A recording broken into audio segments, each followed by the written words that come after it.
প্রিয় শিক্ষার্থী বন্ধুরা, welcome to maths and science universe. ভালো আছেন নিশ্চয়ই বন্ধুরা। আলোচনা করছি অনুক্রম ধারা এ শিখন অভিজ্ঞতাটি। আশা করি প্রত্যেকেই তোমরা আমার সাথেই থাকবে। তাহলে চলো বন্ধুরা, শুরু করে যাক। বন্ধুরা, তোমাদের বইয়ের 42 পৃষ্ঠা দেখো, বলা আছে জোড়াই কাজ সমান্তর অনুক্রমের মতো। এক্ষেত্রেও একটি উদাহরণ নিয়ে প্রতিটি পদ বিশ্লেষণ করো। অনুসন্ধান করে দেখো পদগুলোর মধ্যে কোনো সাধারণ বৈশিষ্ট্য পাওয়া যায় কিনা। ঠিক আছে, ওকে। ধরো আমরা একটা অনুক্রম আমরা নিলাম। ধরো তোমার 3 থেকে শুরু করলাম, 3, এরপরে ধরো 12, এরপরে 48, এই ধরনের একটা অনুক্রম নিলাম। এরপরে 192, ঠিক আছে, 3, 12, 48, 192, এই ধরনের একটা অনুক্রম নিলাম। এই অনুক্রমটির প্রতিটি পদ বিশ্লেষণ করতে হবে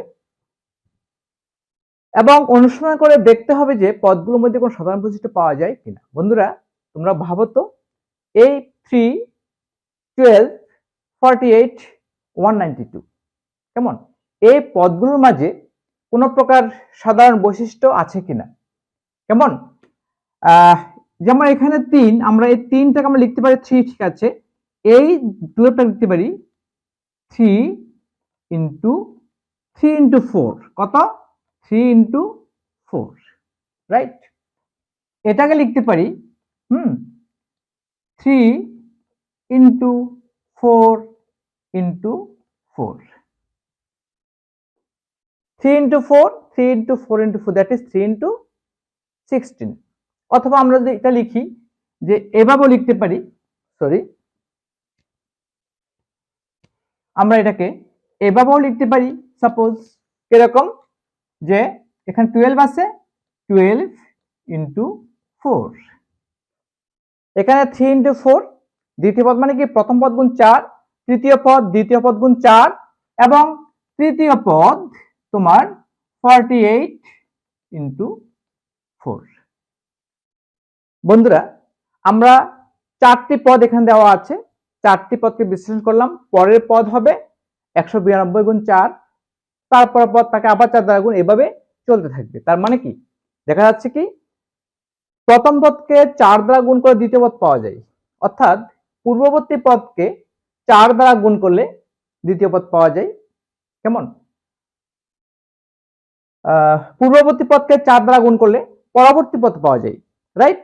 যেমন এখানে আমরা দ্বিতীয় পদ পেয়েছি প্রথম পদকে 4 দ্বারা গুণ করে, এই যে 3 ইন্টু 4। তৃতীয় পদ পেয়েছি দ্বিতীয় পদকে 4 দ্বারা গুণ করে, ঠিক আছে।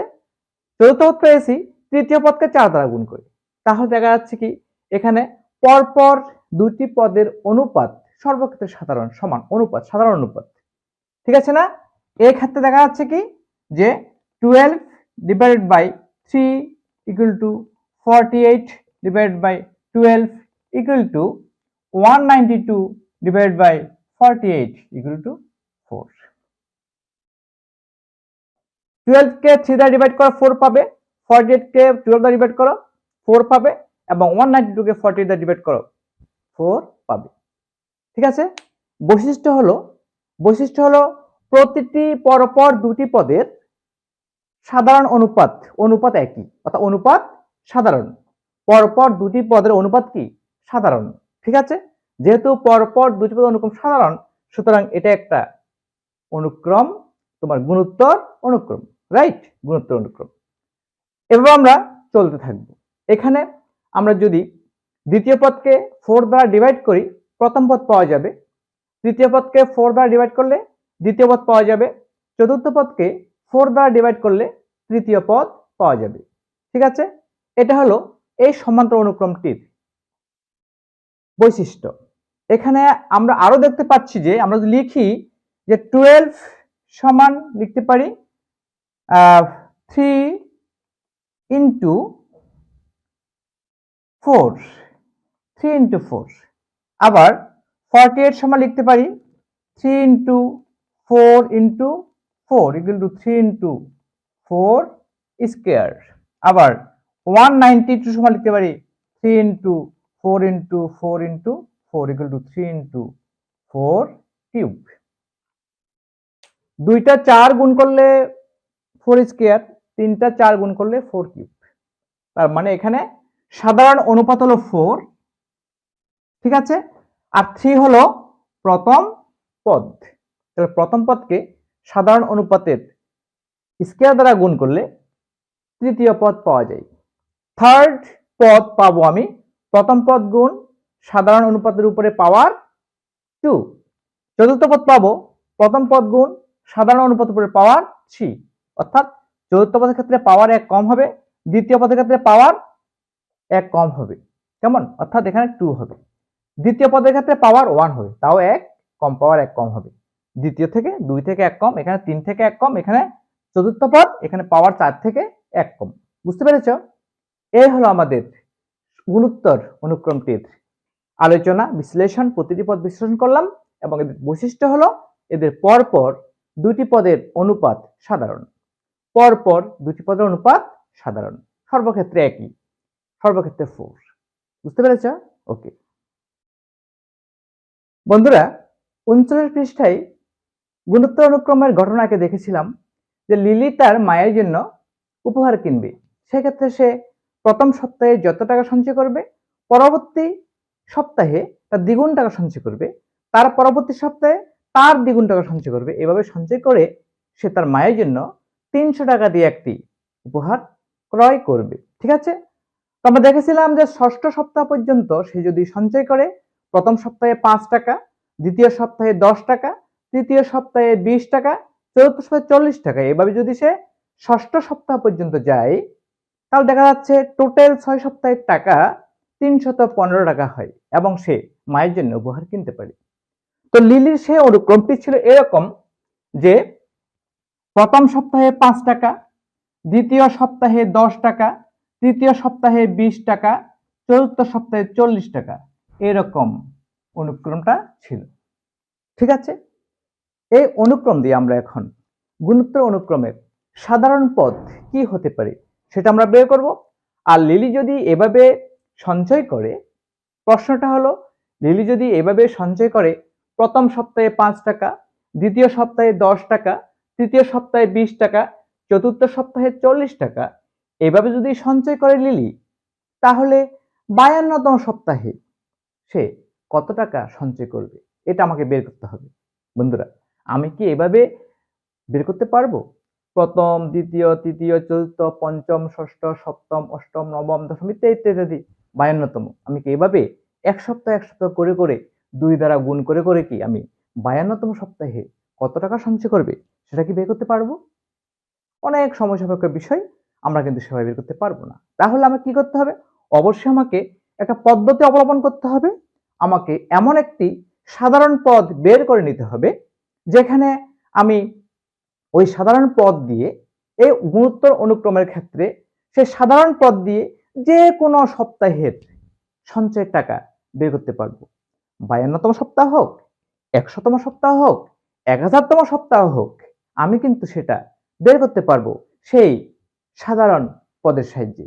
গুণোত্তর অনুক্রমের সেই সাধারণ পদটা আমরা ইতিমধ্যে আলোচনা করে ফেলেছি, তোমরা দেখেছো আমরা আলোচনা করেছি, আমরা এখানে একটু আবার আলোচনা করব। ঠিক আছে, তো লিলির ক্ষেত্রে আমরা যদি লিখি পদক্রম, পদক্রম, পদ, ঠিক আছে, পদ, আর হলো প্যাটার্ন, প্যাটার্ন, প্যাটার্নটা কিরকম হবে? ঠিক আছে, আমরা লিখতে পারি, আমরা লিখতে পারি সাধারণ পদ বা এনতম পদ, সাধারণ পদ বা এনতম পদ, সাধারণ পদ বা এনতম পদ, ঠিক আছে, বা এনতম পদ বা এনতম পদ, সাধারণ পদ বা এনতম পদ, আমরা এভাবে কিন্তু লিখতে পারি। পদক্রম মানে কি? পদের ক্রম। যেমন পদক্রম আমি লিখতে পারি 1 2 3 4, এরপরে ডট ডট ডট দিয়ে আমি এখানে n লিখব। n সংখ্যক পদ, আমি তো জানি না সাধারণ পদ বের করতে গেলে n সংখ্যক পদ আমার এখানে লাগবে, অর্থাৎ 1 2 3 4 5 6 7 8 9 10 একদম n পর্যন্ত। I don't know what the value of this n। n এর মান 1 লক্ষ হতে পারে, 1 কোটিও হতে পারে। ঠিক আছে, যত খুশি তত আমার এই সাধারণ সংখ্যা, সাধারণ তোমার কি বলে স্বাভাবিক সংখ্যা হতে পারে n এর ভ্যালু। প্রথম পদ ক্ষেত্রে আমার সঞ্চয় ছিল তোমার কত টাকা? 5 টাকা। দ্বিতীয় সপ্তাহে সঞ্চয় ছিল 10 টাকা। তৃতীয় সপ্তাহে সঞ্চয় ছিল 20 টাকা। চতুর্থ সপ্তাহে সঞ্চয় ছিল 40 টাকা। n-তম সপ্তাহে কত টাকা সঞ্চয় ছিল আমি জানি না। ওকে, তো আমি এখানে 5 যে আছে সেই 5 কে আমি লিখতে পারি, কি লিখতে পারি? এটাকে লিখতে পারি 5 প্যাটার্ন 5। এখানে লিখতে পারি 5 ইন্টু 2। এখানে লিখতে পারি 5 ইন্টু 2 ইন্টু 2। এখানে লিখতে পারি 5 ইন্টু 2 ইন্টু 2 ইন্টু 2। দেখো তো, এখানে এটাকে আমরা লিখতে পারি যে এখান থেকে লিখতে পারি, কি লিখতে পারি? যে 5 into 2 to the power 0। 5 into 2 to the power 0। এটাকে লিখতে পারি 5 ইন্টু 2 টু দি পাওয়ার 1। এটাকে লিখতে পারি 5 ইন্টু 2 টু দি পাওয়ার 2। এটাকে লিখতে পারি 5 into 2 to the power 3। Right, আমরা কিন্তু এটাই লিখতে পারি। ঠিক আছে, প্যাটার্নটা এটা। এই জিনিসটা আমরা এখানে লিখে ভালো হতো, আমি আরেকটা টার্ম এখানে লিখবো, সেই কারণে খালি রাখলাম। আমরা এভাবে লিখতে পারি 5 into 2 to the power 1 minus 1। এখানে লিখতে পারি 5 into 2 to the power 2 minus 1। এখানে লিখতে পারি 5 into 2 to the power 3 minus 1। এখানে লিখতে পারি 5 into 2 to the power 4 minus 1। এবং n-তম পদের ক্ষেত্রে আমি জানি না কত টাকা হবে, তোমরা লিখতে পারি যে 5 into 2 into 2 dot dot dot dot into 2 হতে পারে n সংখ্যক পদ পর্যন্ত, n সংখ্যক পদ পর্যন্ত, n মাইনাস 1 সংখ্যক পদ পর্যন্ত। যেমন এখানে দেখো আমার চতুর্থ পদের ক্ষেত্রে 2 হয়েছে 1 2 3টা, এখানে 2 হবে, n এর মান যত তার চেয়ে 1 কম। কেমন সংখ্যা কত হবে? যদি n এর মান যদি 100 হয় 2 হবে 99টা। n এর মান যদি তোমার 200 হয় 2 হবে 199টা। n এর মান যদি 201 হয় এখানে 2 হবে 200টা। দেখতেই পাচ্ছ, যখন n এর মান 4 তখন 2 হয়েছে 3টা। n এর মান যখন 3 তখন 2 হয়েছে 2টা। n এর মান যখন 2 2 হয়েছে 1টা। n এর মান যখন 1 2 হয়েছে কয়টা? 0টা। ঠিক আছে না? মানে 2 এখানে নেই। ওকে, আমি লিখতে পারি যে 5 কে লিখতে পারি 2 to the power 5 into 2 to the power 0। 2 to the power 0 হলো 1, that is 5 into 2 to the power 1 minus 1। প্রথম পদের ক্ষেত্রে 2 এর পাওয়ার 1 মাইনাস 1। দ্বিতীয় পদের ক্ষেত্রে 2 এর পাওয়ার 2 মাইনাস 1। তৃতীয় পদের ক্ষেত্রে 2 এর পাওয়ার 3 মাইনাস 1। চতুর্থ পদের ক্ষেত্রে 2 এর পাওয়ার 4 মাইনাস 1। ঠিক একইভাবে n-তম পদের ক্ষেত্রে 5 এর পাওয়ার 2 to the power n minus 1। বুঝতে পেরেছো? তো দেখো এখানে 5 into 2 to the power n minus 1, এটা হলো আমার সাধারণ পদ বা n-তম পদ। এই গুণোত্তর ধারাটির সাধারণ পদ বা n-তম পদ হলো এটা 5 into 2 to the power n minus 1। Clear? এখন দেখো এটা হলো তোমার প্রথম পদ মানে a1, এই 2টা হলো সাধারণ অন্তর r। প্রথম পদকে আমরা a1 লিখতে পারি, শুধু এও লেখা যায়, নো প্রবলেম। আমি a1 লিখলাম প্রথম পদ। কোন সাধারণ কোন গুণোত্তর অনুক্রমের প্রথম পদ যদি a1 হয়, সাধারণ অনুপাত যদি r হয়, তাহলে n-তম পদ হবে a1 into r two the power n minus 1।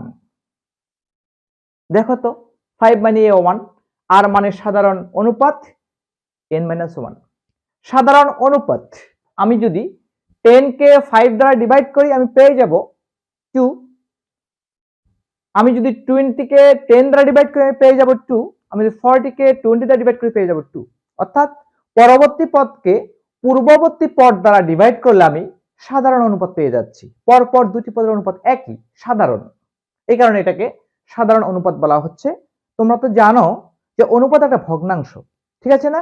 সেই কারণে দ্বিতীয় পদকে প্রথম পদ দ্বারা ভাগ করে যে ভগ্নাংশ হবে সেই ভগ্নাংশকে আমরা একটা অনুপাত বলতে পারি এবং সেই ভগ্নাংশের মান হবে 2। আর 2 মানে হলো 2/1, 2/1, দ্যাট ইজ 2:1, মানে এটা একটা অনুপাত। প্রত্যেক ক্ষেত্রে অনুপাতটা 2:1 হবে।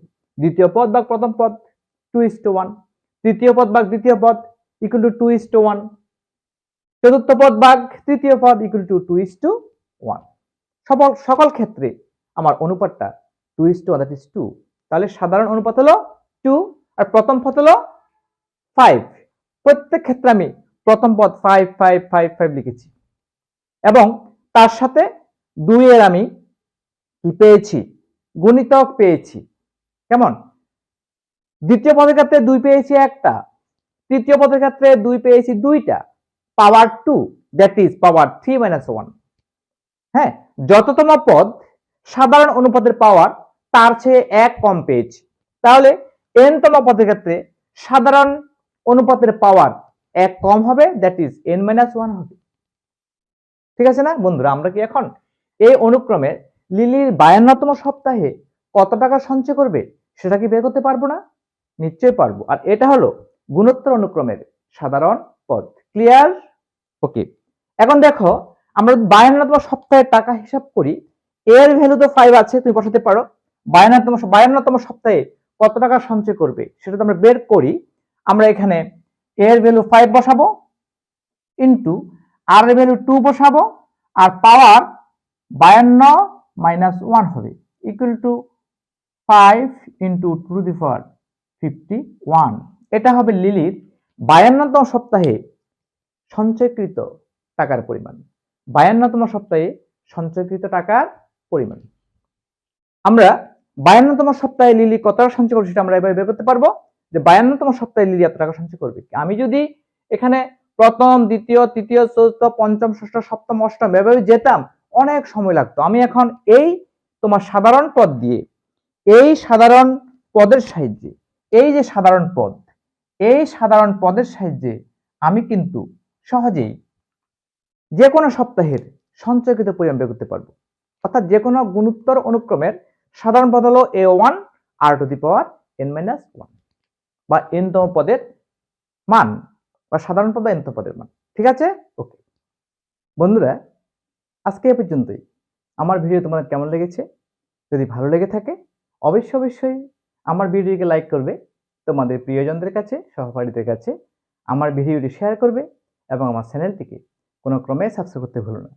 বন্ধুরা, ইউটিউব ভিডিওর ডান কোণের উপরে যে আই বাটন আছে সেই আই বাটনটি ক্লিক করলে তোমরা তোমাদের গণিত বইয়ের সকল ভিডিও পেয়ে যাবে। এগুলো বের করে অবশ্যই প্র্যাকটিস করবে। বন্ধুরা, ভিডিও ডেসক্রিপশনে সংশ্লিষ্ট শিখন অভিজ্ঞতাটির, সংশ্লিষ্ট অধ্যায়টির প্লেলিস্টে লিঙ্ক দেওয়া আছে। সেই লিঙ্কটি ওপেন করেও তোমরা ওই শিখন অভিজ্ঞতাটির সকল ভিডিও উপভোগ করতে পারবে। ধন্যবাদ বন্ধুরা, দেখা হবে পরের ভিডিওতে।